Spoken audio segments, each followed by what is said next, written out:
নতুন পে স্কেলে প্রাথমিক শিক্ষকদের বেতন দ্বিগুণ বাড়ছে। নতুন সরকারি বেতন কমিশনের সুপারিশ অনুযায়ী প্রাথমিক শিক্ষকদের বেতন বড় অঙ্কে বাড়ানো হচ্ছে।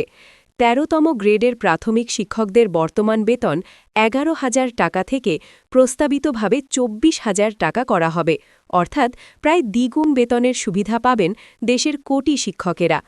কমিশনের সুপারিশ অনুযায়ী সরকারি কর্মচারীদের সর্বনিম্ন বেতন ২০,০০০ টাকা এবং সর্বোচ্চ ১,৬০,০০০ টাকা নির্ধারণ করা হয়েছে। বিশেষভাবে ১১ থেকে ২০তম গ্রেডের কর্মকর্তা কর্মচারীদের বেতন বৃদ্ধির হার বেশি রাখা হয়েছে। টিফিন ভাতা সহ অন্যান্য ভাতা ও সুবিধাও বাড়ানোর পরামর্শ দেওয়া হয়েছে। কমিশনের চেয়ারম্যান জাকির আহমেদ খান জানিয়েছেন, এই সুপারিশ বাস্তবায়নের জন্য প্রায় ১,৬০,০০০ কোটি টাকার প্রয়োজন হবে। তিনি বলেন, কমিশন তাদের কাজ সময়ের আগেই সম্পন্ন করেছে। এখন প্রস্তাব বাস্তবায়নের জন্য একটি বিশেষ কমিটি গঠন করা হবে।